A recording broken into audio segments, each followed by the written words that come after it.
जागो लोगों जगत के, बीती काली रात, हुआ उजाला धर्म का, मंगल हुआ प्रभात।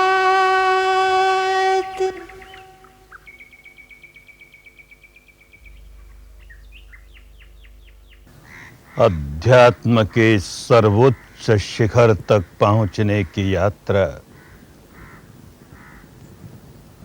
बहुत लंबी यात्रा है, बहुत लंबा पथ है। पर कितना ही लंबा पथ क्यों न हो, हजारों मील लंबे पथ की भी यात्रा पहले कदम से ही होती है। जिसने पहला कदम उठा लिया, उससे आशा की जा सकती है कि वो दूसरा उठाएगा, तीसरा उठाएगा और यूं कदम कदम बढ़ते हुए अंतिम लक्ष्य तक पहुंच जाएगा। पर कदम तो उठाना होगा ही, चलना तो स्वयं ही होगा। चलेंगे नहीं, सारे मार्ग की चर्चा करते रहेंगे, उस पर वाद विवाद करते रहेंगे और चलेंगे भी तो उल्टी दिशा में चलने लगेंगे, तो भाई अंतिम लक्ष्य तक कहां पहुंचेंगे। कोरी चर्चाओं में क्या पड़ा है, मार्ग पर चलना है। चर्चा तो बहुत करते रहे, पाठ बहुत करते रहे। हम करते हैं ना, गीता का पाठ करते हैं। एक श्लोक है गीता का, उत्क्रामन्तं स्थितं वापि भुञ्जानं वा गुणान्वितं विमूढा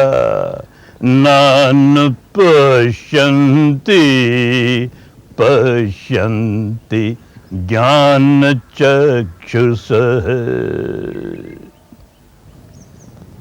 विमूढ़ लोग नहीं देख पाते, विपश्यना नहीं कर पाते।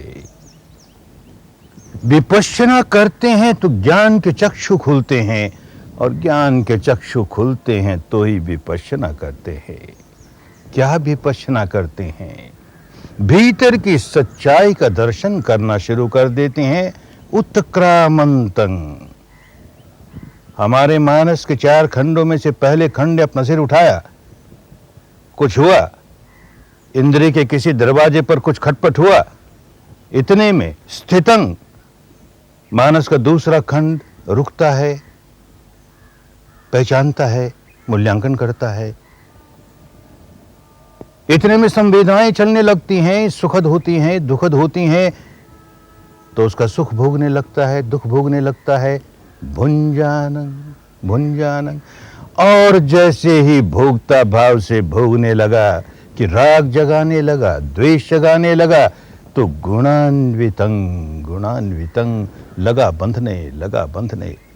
अरे भाई, इस सच्चाई को अपनी अनुभूतियों पर नहीं उतारेंगे तो अपना कल्याण कैसे करेंगे? केवल पाठ करने से कुछ नहीं होता। भगवान महावीर की वाणी का पाठ करते हैं, आयत चक्षु लोक विपस्सी। लोग कहते थे काया को उन दिनों की भाषा में, जो अपनी काया के भीतर विपश्यना करने लगा। आयत चक्षु, उसे चक्षु प्राप्त हो गए, अंतर चक्षु प्राप्त हो गए, ज्ञान के चक्षु प्राप्त हो गए, प्रज्ञा के चक्षु प्राप्त हो गए। विपश्यना करे तो प्राप्त होना, कोरे पाठ करने से क्या होता है? आज के 2500 वर्ष पूर्व भी यही हालत थी। पाठ चलते थे। ऋग्वेद का पाठ करने वाला एक व्यक्ति ऋग्वेद की इस ऋचा का पाठ करता है, यो विश्वाभि विपश्यति भुवन संच पश्यति सेन पार्षदते द्विष।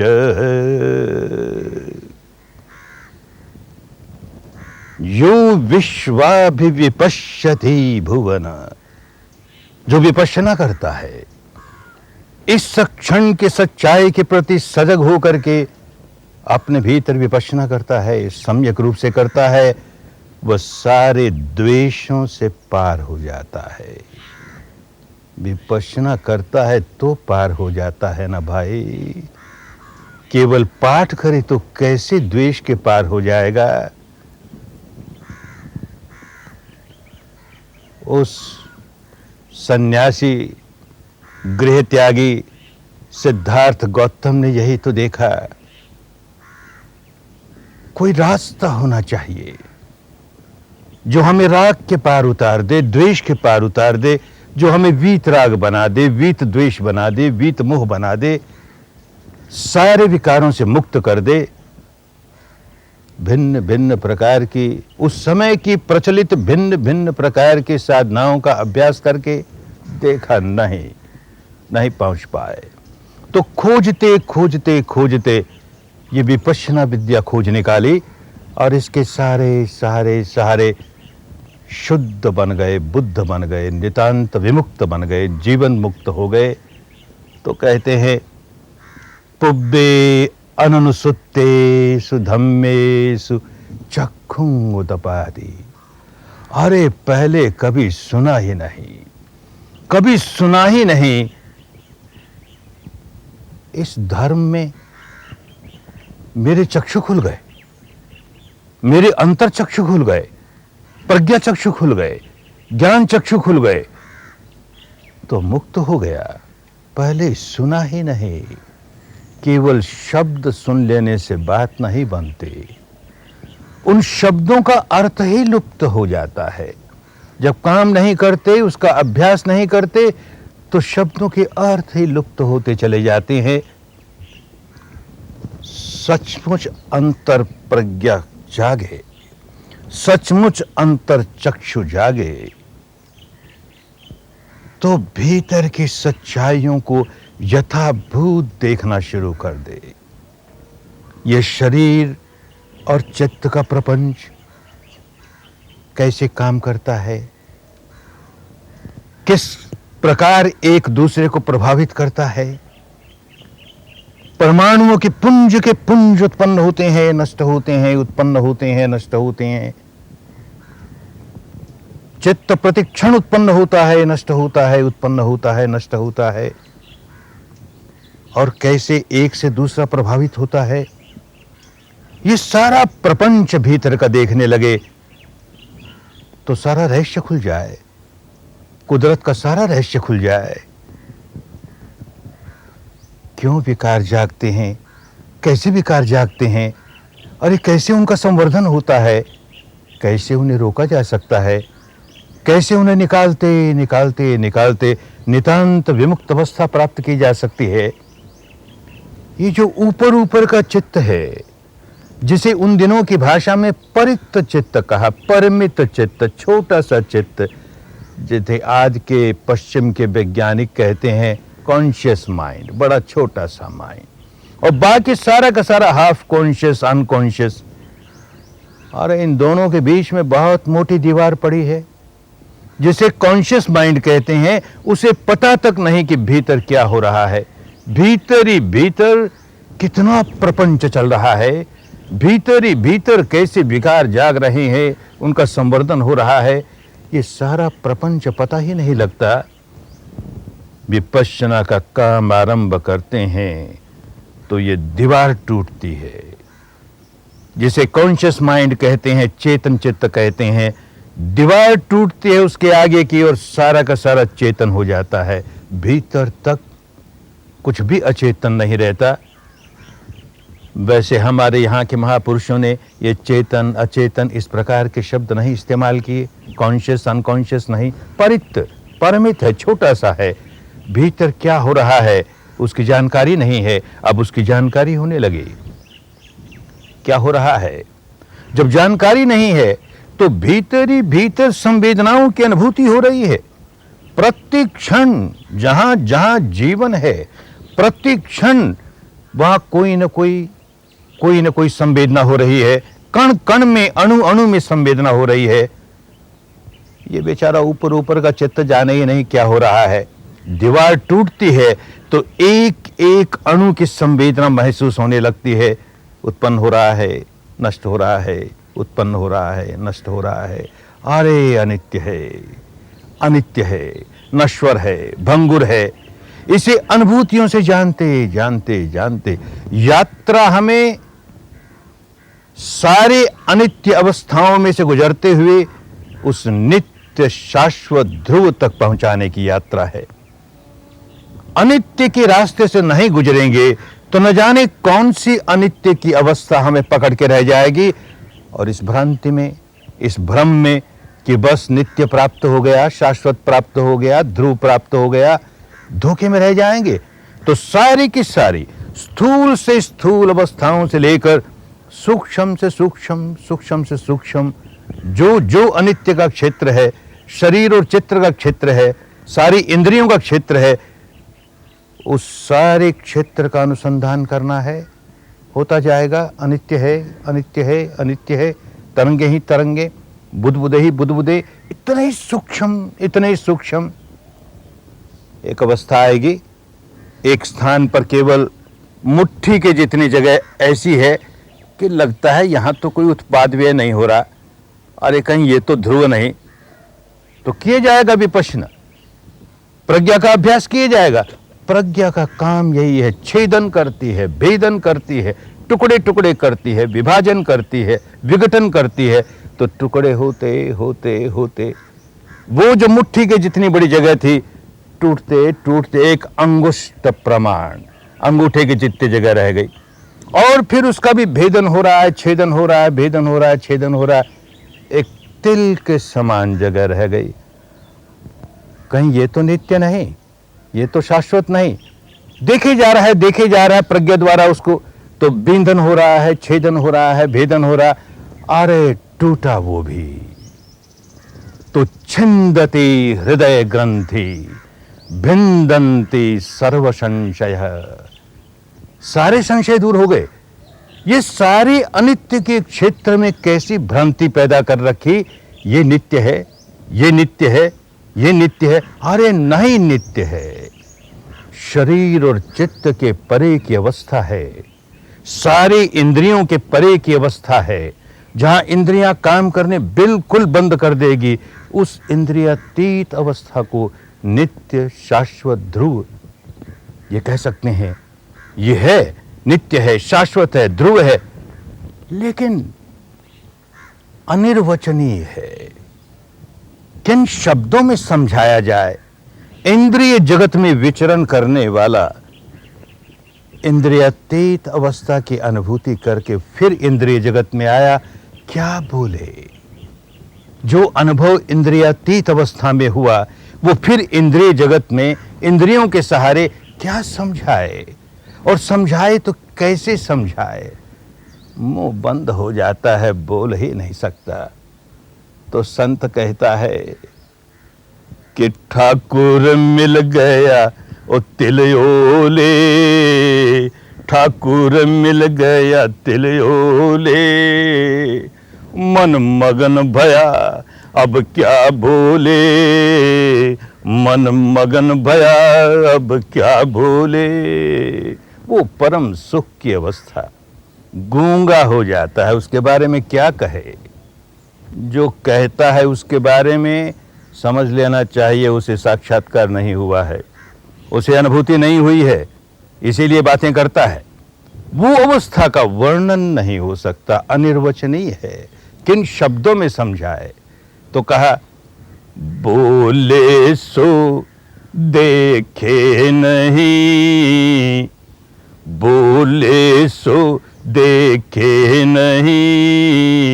और देखे बोल न पाए।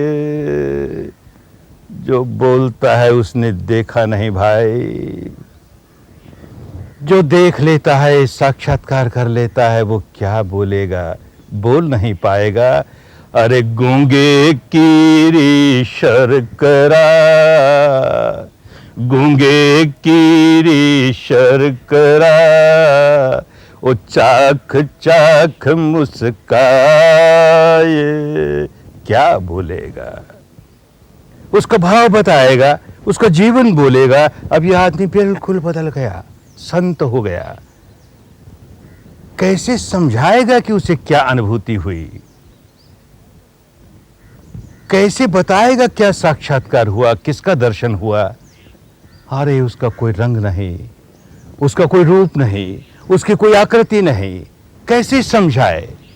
लोग पीछे पड़े तो क्या कहे। यही कहता है कि रूप नहीं रेख नहीं, रूप नहीं रेख नहीं, ओ श्वेत नहीं श्याम जी, श्वेत नहीं श्याम जी। अरे उसका कोई रूप है, न रंग है, न रेख है, न वो सफेद है, न वो काला है।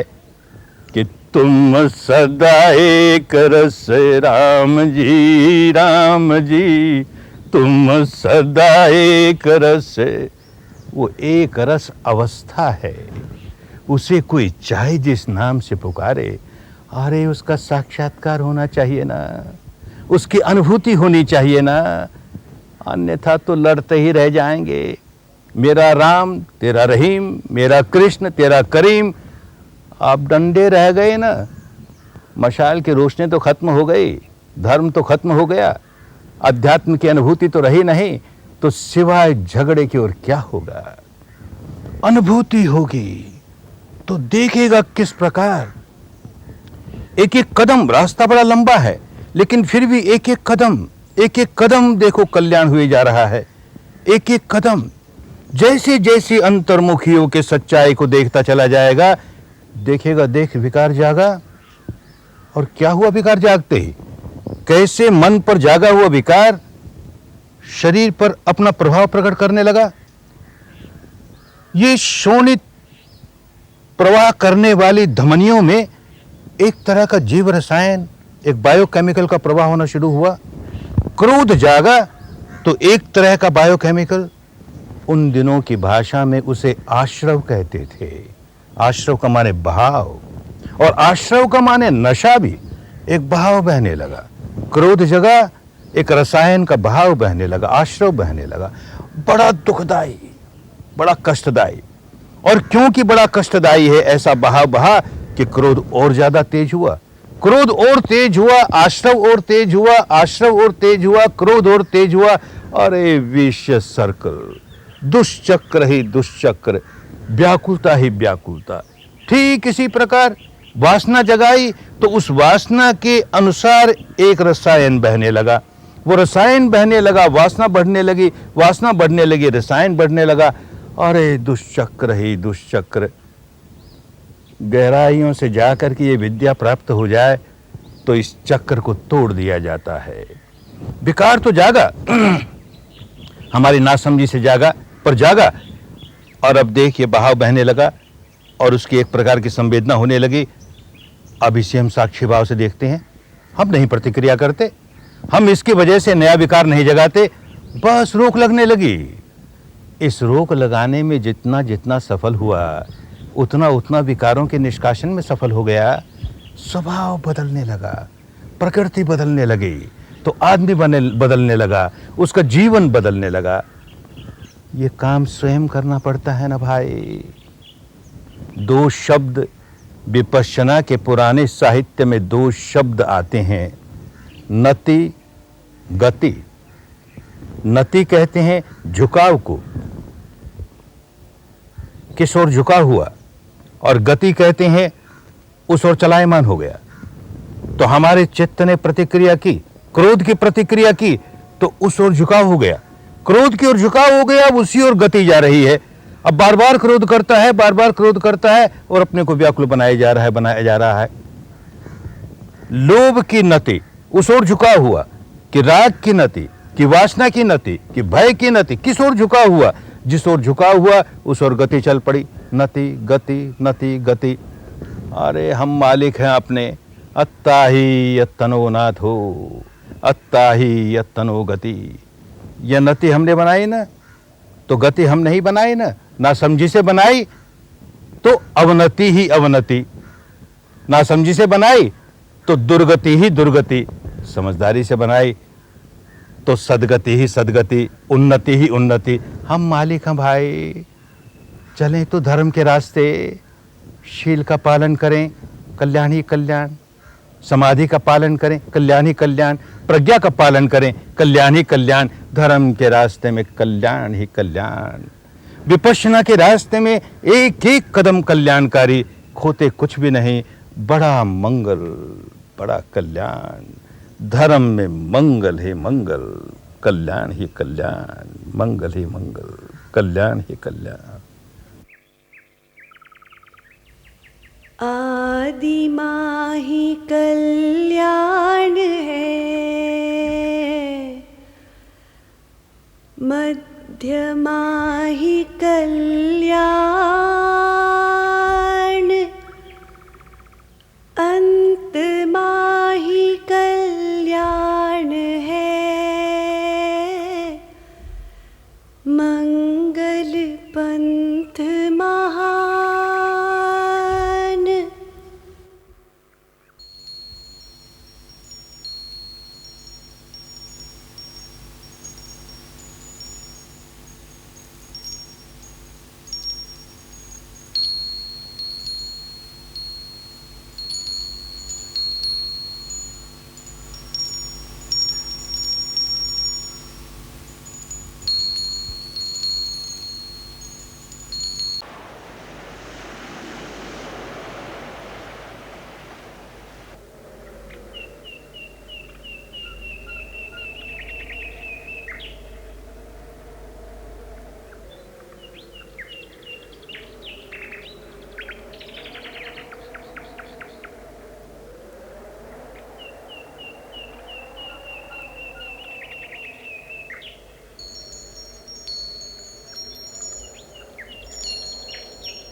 जागो लोगो जगत के, बीती काली रात, हुआ उजाला धर्म का, मंगल हुआ प्रभात।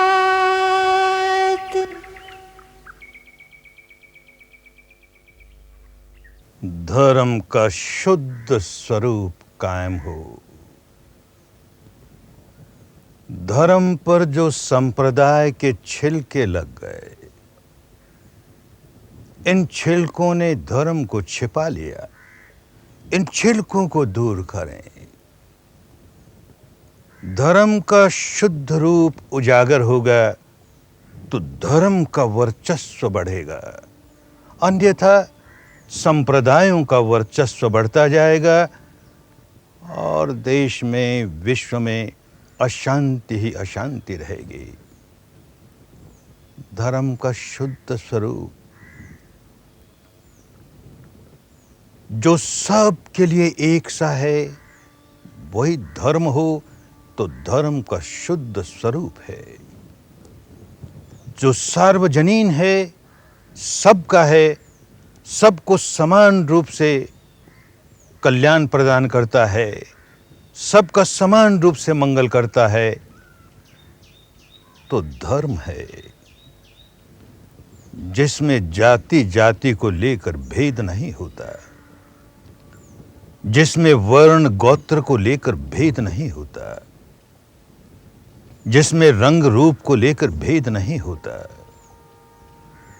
जिसमें देश प्रदेश को लेकर भेद नहीं होता, जो सबका है, कुदरत का कानून सबका है, निसर्ग के नियम सबके लिए एक जैसे हैं, ये समझते रहें तो देखेंगे धर्म अपने शुद्ध रूप में कायम हो रहा है। जितना जितना विपश्यना का अभ्यास करते चले जाएंगे, अपने भीतर निसर्ग के नियमों का दर्शन करते चले जाएंगे, सच्चाई का दर्शन करते चले जाएंगे, उतना उतना स्पष्ट होते चले जाएगा। अरे भाई, धर्म तो सबका है ना, धर्म तो सार्वजनीन है ना, सार्वदेशिक है ना, सार्वकालिक है ना, नहीं तो धर्म कैसे हुआ? इस मापदंड से मापते रहेंगे, धर्म की शुद्धता को इस मापदंड से मापते रहेंगे, सार्वजनीन है या नहीं। कोई भी कह सकता है कि मैं जिसे धर्म कहता हूं वो भी तो सार्वजनीन है, कोई पालन करे तो उतना ही कल्याण होगा। लेकिन पालन करने में भी तो सार्वजनीनता चाहिए। अगर पालन करने वाले को हिचक हो कि मैं कैसे पालन करूं, ये तो मेरे लिए ठीक नहीं है, तो कठिनाई खड़ी हो जाएगी ना। एक आदमी भली भांति सोच समझ करके देखे कि भाई मैं शील का पालन करता हूं, अपने शरीर से, अपने वाणी से किसी की शांति भंग नहीं करता, किसी की हानि नहीं करता, किसी को पीड़ा नहीं पहुंचाता, तो अच्छी बात, इसमें बुरी बात क्या? जब मैं अपने शरीर या वाणी से किसी को भी हानि पहुंचाता हूं, तो पहले अपनी हानि करने लगता हूं, क्योंकि अपने भीतर विकार जगाता हूं। और ये कुदरत का नियम तो ऐसा है कि विकार जगाते ही मैं स्वयं व्याकुल हो जाता हूं। तो भाई, अपने भले के लिए, औरों का भला तो पीछे, पहले अपने भले के लिए मैं शरीर और वाणी से किसी को हानि न पहुंचाऊं, किसी को पीड़ा न पहुंचाऊं। इस बात को स्वीकार करने में किसी भी जाति के व्यक्ति को क्या इतराज होगा, किसी भी वर्ण के व्यक्ति को क्या इतराज होगा, किसी भी समाज के व्यक्ति को क्या इतराज होगा, किसी भी देश के व्यक्ति को क्या इतराज होगा, किसी भी बोली भाषा के व्यक्ति को क्या इतराज होगा? सार्वजनीन बात। अपने भले के लिए भी लोग स्वीकार करेंगे, औरों के भले के लिए भी स्वीकार करेंगे। और फिर धर्म का अगला कदम, भाई शील सदाचार का जीवन जीना है, अपने भले के लिए भी, औरों के भले के लिए भी, तो मन तो वश में होना चाहिए ना। तो मैं अपने मन को वश में करने की कोई प्रैक्टिस करूं, कोई एक्सरसाइज करूं। अब प्रैक्टिस भी किस प्रकार की? प्रैक्टिस के लिए ऐसा आलंबन हो जो सार्वजनीन हो। अगर आलंबन सार्वजनीन नहीं है, ये आलंबन तो अमुक संप्रदाय का है, ये आलंबन अमुक संप्रदाय का है, फिर कठिनाई खड़ी हो जाएगी, तो धर्म सार्वजनीन नहीं होगा। तो इसलिए शुद्ध धर्म के रास्ते चलने वाले के लिए आलंबन मिला, चित्त को एकाग्र करने के लिए आलंबन मिला। सांस आ रहा है, सांस जा रहा है। अब सांस न हिंदू है, न बौद्ध है, न जैन है, न ईसाई है, न ब्राह्मण है, न शूद्र है। अरे सांस सांस है भाई, आ रहा है, जा रहा है। हम उसे जान रहे हैं, उसे जानते हुए अपने चित्त को एकाग्र कर रहे हैं, और एकाग्र ही नहीं कर रहे, चित्त को निर्मल करने का भी काम कर रहे हैं। क्योंकि इसको जानते जानते हम अगला कदम उठाने लगते हैं कि भीतर प्रज्ञा जागने लगती है, और भीतर प्रज्ञा जागने लगती है तो हमारा और कल्याण होने लगता है। तो समाधि का जो काम किया, धर्म के दूसरे चरण उठाने का जो काम किया, वो भी सार्वजनीन। सांस के सहारे सहारे हमने समाधि के क्षेत्र में आगे बढ़ने का काम शुरू किया। अब जब प्रज्ञा का काम करते हैं तो शरीर पर संवेदनाएं हो रही हैं। इस तरह की संवेदना है या उस तरह की संवेदना है। अब जो इस तरह की संवेदना है, न उसको हिंदू संवेदना कह सकते हैं, उस तरह की संवेदना है न उसे मुस्लिम संवेदना कह सकते हैं। अरे संवेदना संवेदना है, सबको एक जैसी होती है। शरीर का स्वभाव है, गर्माता भी है, पसीजता भी है, धड़कता भी है, फड़कता भी है, इसमें स्पंदन भी होते हैं, इसमें सिहरन भी होती है, इसमें पुलकन भी होती है, इसमें धूजन भी होता है, इसमें कंपन भी होता है, इसमें भारीपन भी होता है, दबाव भी होता है, दुखाव भी होता है। सबको होता है ना। केवल हिंदुओं को होता हो, मुसलमानों को ना होता हो, बौद्धों को ना होता हो, जैनियों को होता हो? अरे ऐसा नहीं ना। ब्राह्मणों को होता है, शूद्रों को नहीं होता है, वैश्यों को होता है, क्षत्रियों को नहीं होता है, ऐसा नहीं ना। सबको होता है भाई, सार्वजनीन है। और इन संवेदनाओं को देखते देखते देखते हम अपने मन के स्वभाव को पलटते हैं।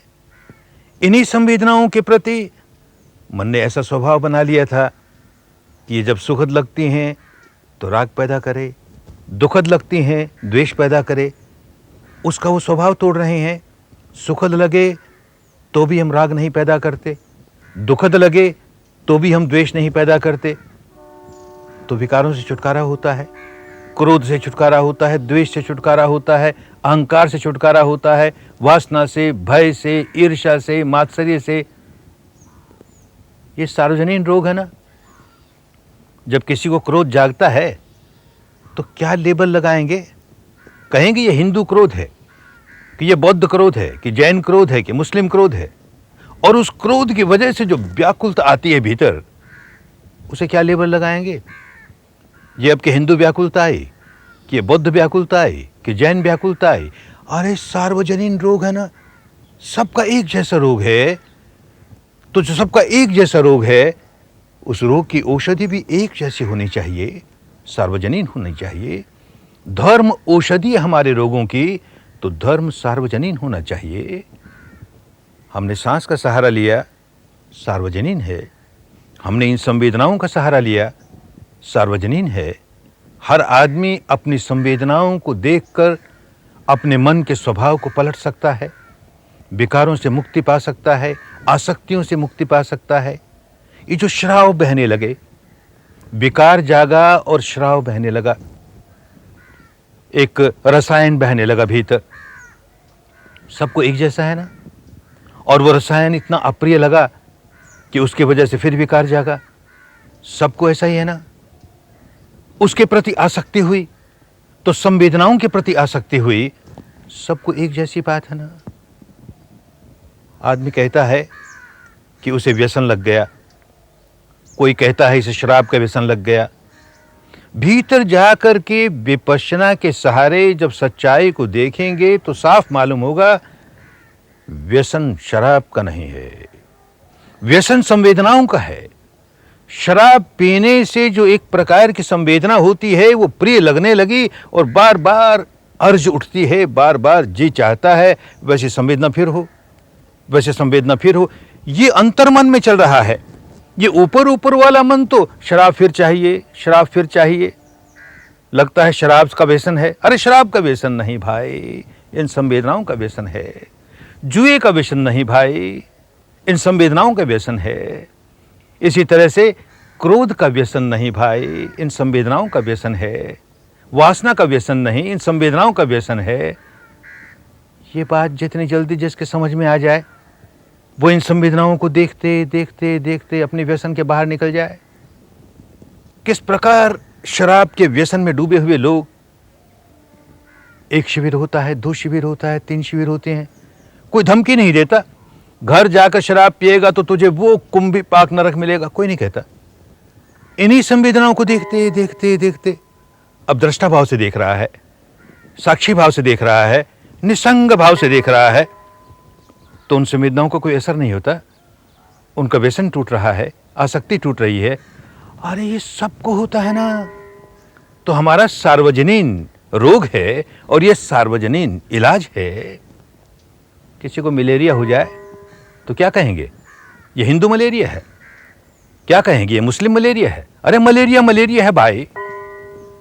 और जब उसे कुनैन देंगे तो क्या कहेंगे, ये हिंदू कुनैन है, ये मुस्लिम कुनैन है।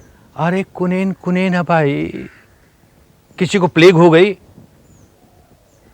तो क्या हुआ, उसे हिंदू प्लेग हो गई कि उसे मुस्लिम प्लेग हो गई। और जब उसे टेट्रासाइक्लिन का इंजेक्शन दिया गया तो ये हिंदू है कि मुस्लिम है। अरे कहाँ उलझ गए।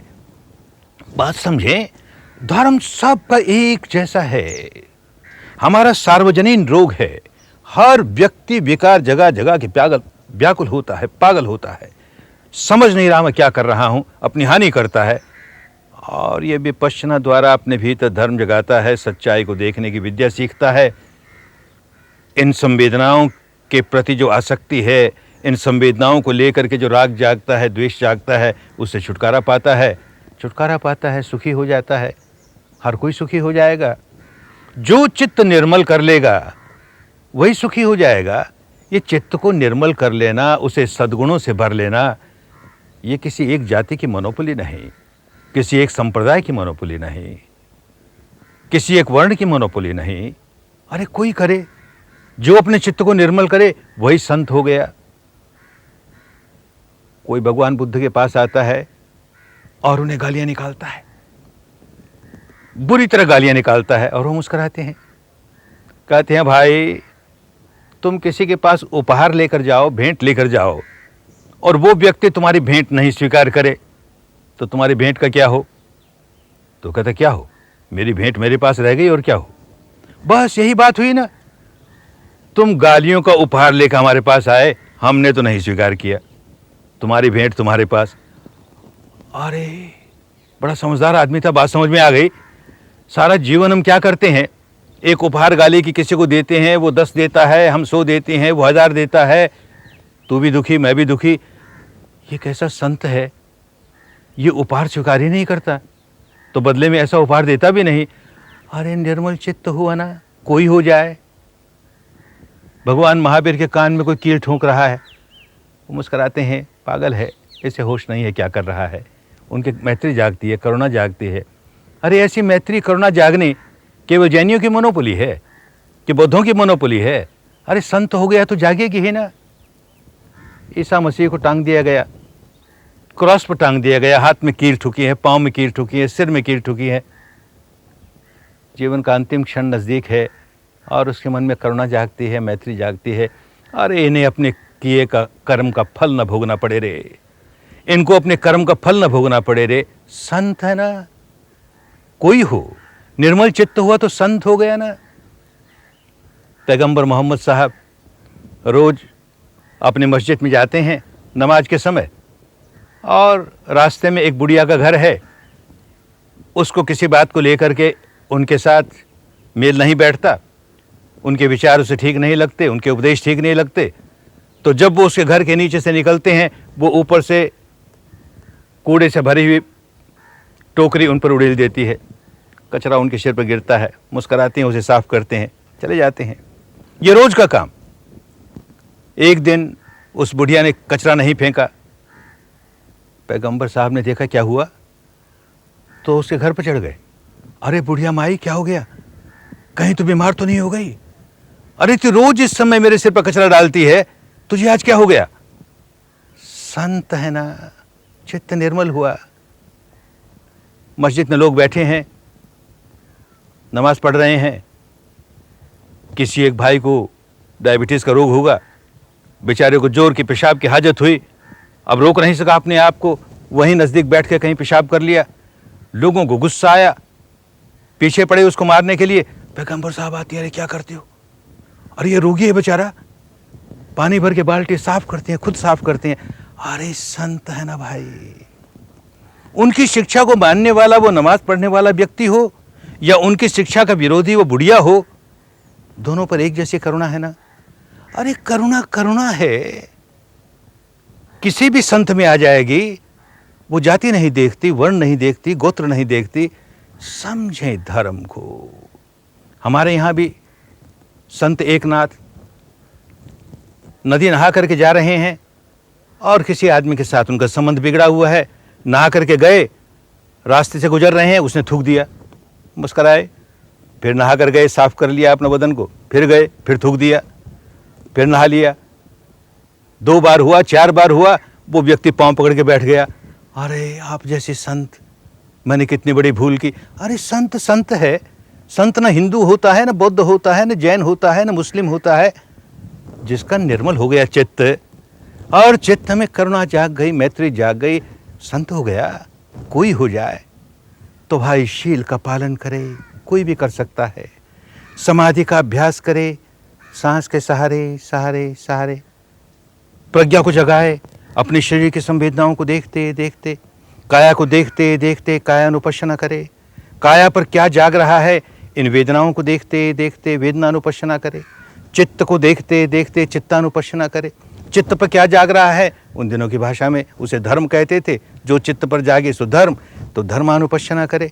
अरे यूं करते करते करते भीतर का सारा प्रपंच समझ ले और यूं करते करते भीतर का सारा स्वभाव पलट ले, तो कितना बड़ा कल्याण हो गया। ये कल्याण सबका हो सकता है और ये तब हो सकता है जब भीतर की सच्चाई देखनी सीखें। अपने यहाँ का संत नरसिंह मेहता जैसा भक्त कहता है कि शरीर सोधे बिना वो सार नहीं सांपड़े, शरीर सोधे बिना सार नहीं सांपड़े। अंदर से शरीर के भीतर सत्य का अनुसंधान किए बिना सार नहीं मिलता भाई, छिलके ही छिलके मिलेंगे। धर्म का सार लेना हो तो अंतर्मुखी होना पड़ेगा और ऐसा शुद्ध धर्म प्राप्त होगा। ऐसा शुद्ध धर्म जागे, देश की राजनीति में जागे, समाज नीति में जागे, व्यापार नीति में जागे, शिक्षा नीति में जागे, सर्वत्र जागे। बड़ा कल्याण होगा, बड़ा मंगल होगा। खूब कल्याण हो, खूब मंगल हो। पिछले अनेक दिनों की इस व्याख्यान माला में जाने अनजाने कोई भी ऐसी बात कह दी गई हो जैसे किसी भाई को, किसी बहन को बुरा लगा हो, उसे चोट पहुंची हो, तो करबद्ध क्षमा याचना, करबद्ध क्षमा याचना, करबद्ध क्षमा याचना। खूब मंगल हो, शुद्ध धर्म जागे और खूब मंगल हो, खूब कल्याण हो, खूब मंगल हो। सबका मंगल, सबका मंगल, सबका मंगल हुए रे।